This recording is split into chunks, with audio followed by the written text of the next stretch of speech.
Alright, the season's coming to an end. It's not really over, but I have a bunch of housework and other things I need to do, so I need to stop thinking about using the boat.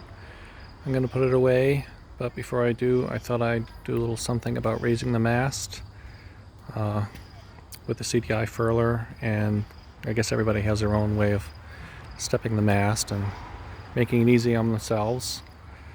I don't have editing software, so I'm going to try and do this one piece at a time, and hopefully it's not too confusing. Anyway, at the bow, I have this cleat. It's a clam cleat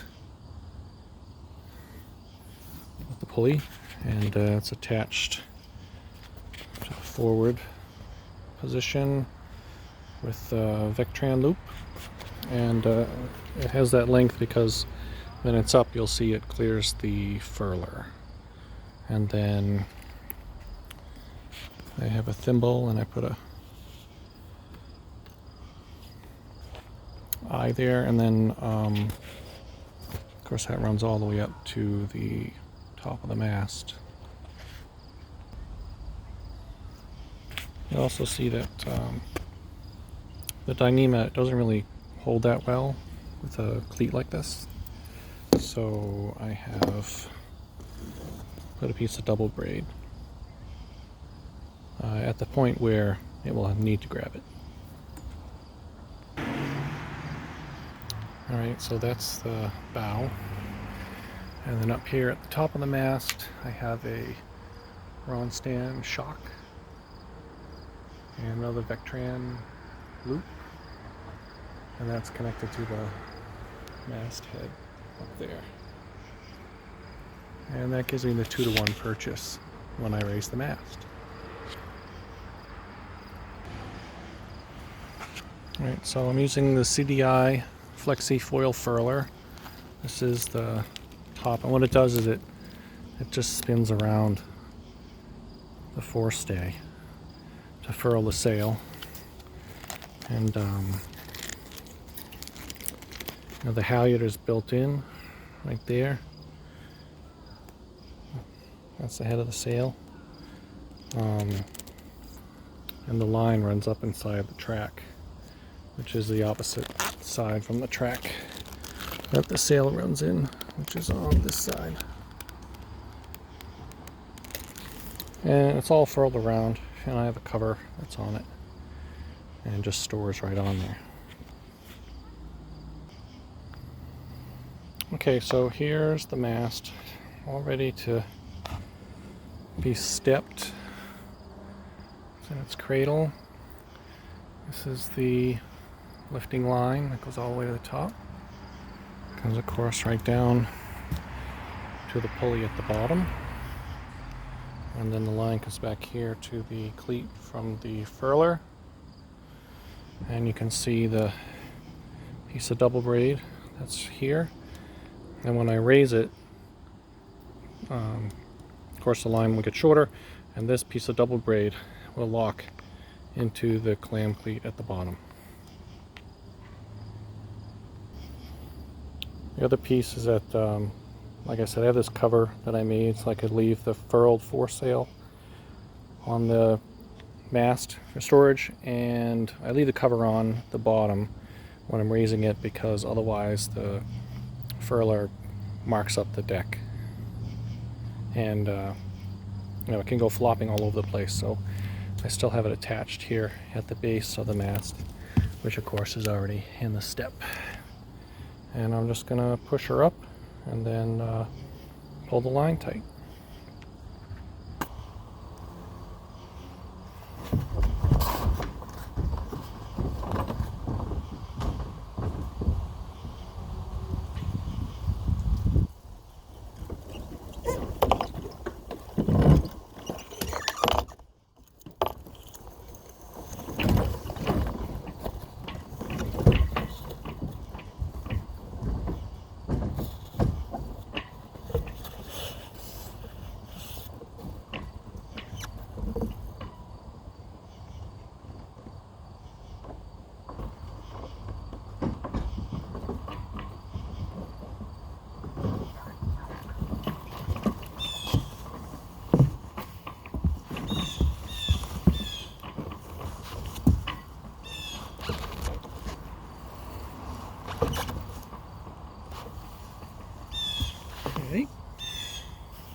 Alright, so the clam pleat is under tension. You can see that that's where the sleeve is, so that it'll grab in the cleat. And then, just for safety's sake, because you never want the mast to come crashing down on you, I have this cleat on the front stay,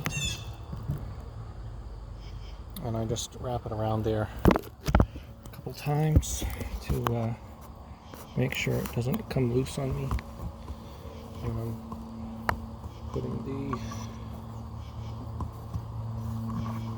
furler on.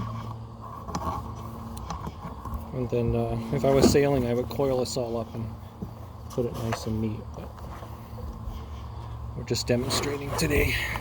And then make sure you can see what's going on here.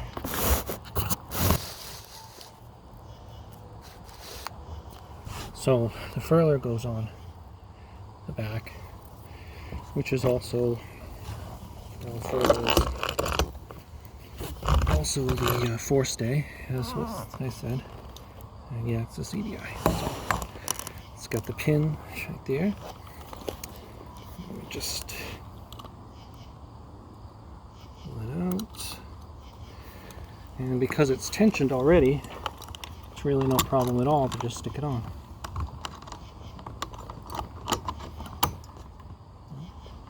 Put the pin in.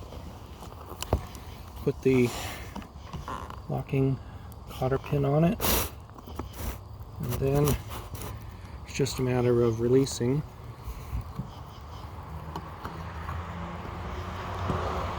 the tension on the Vectran, and now the forestay is under tension. And then that's just, as I said, it just gets stored. Sorry if you missed that. But it just gets stored on the side like that. Alright, and then when we take it apart,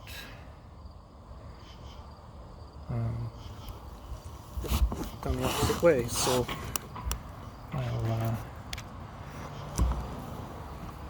take it off the cleat there, put it under tension, cleat it off.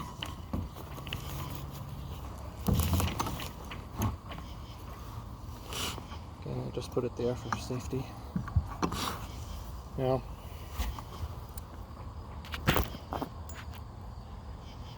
just pull this out.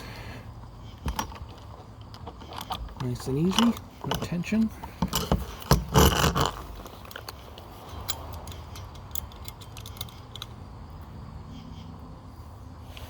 Put it back together.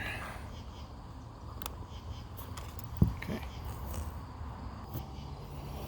Alright, now to lower the mast, because we want it to come down nice and easy. So I'm going to take the line off of here. And normally, of course, you'd be on the boat when this is happening.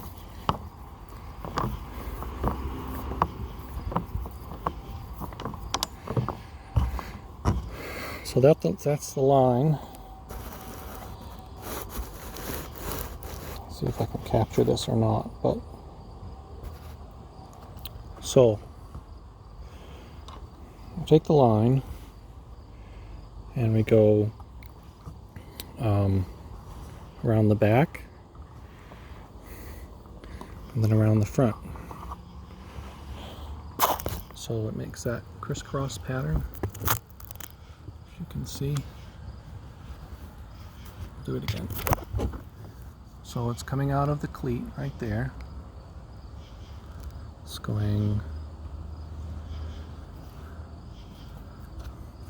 around the back of the cleat, then around the front of the cleat, like a figure 8. Now, I'm going to go back to step the mast, and what's going to happen is, when I'm ready to lower the mast,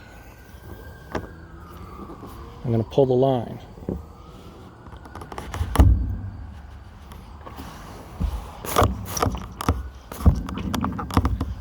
it's not going to come out like it's supposed to. Alright, hold on. Alright, take two. I had it a little too tight still. So you do have to release the tension a little bit. So, I mean, it's not as tight as it would be if you were trying to put the furler on. But it's certainly tight enough to hold the mast. So, what's going to happen is, this is the line that goes back to the cockpit, where I'll be standing to catch the mast. And then, when I pull the line, it's going to pull it right out of the cleat, just like that. And then, as I lower it, it'll lower the mast, and the mast will come down. Now the beauty of it is that because it has the friction from this cleat, you can essentially lower the mast with just 2 fingers. Alright. Again, I'll show that, how it pulls out of the cleat. So I'll go back to the back, and when I'm ready to lower the mast, I'll just pull. And it releases from the cleat, and then the mast will start to lower. And you can see how slowly you can control it, really, because of the friction against the cleat, with just 2 fingers.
Like that.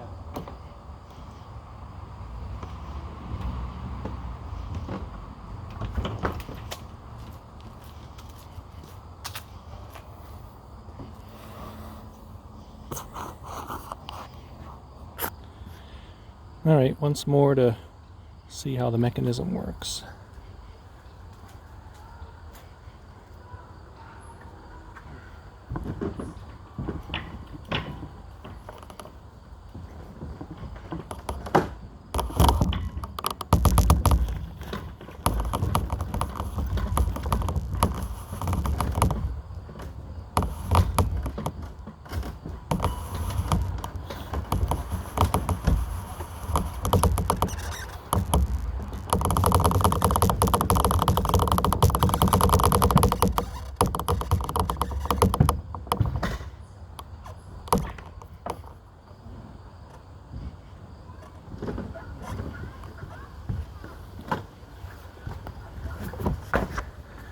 And of course, a big part of the reason why that works is because the Dyneema has 0 stretch.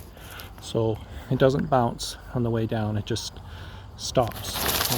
I tried this without the line and it bounced, but with the Dyneema it doesn't.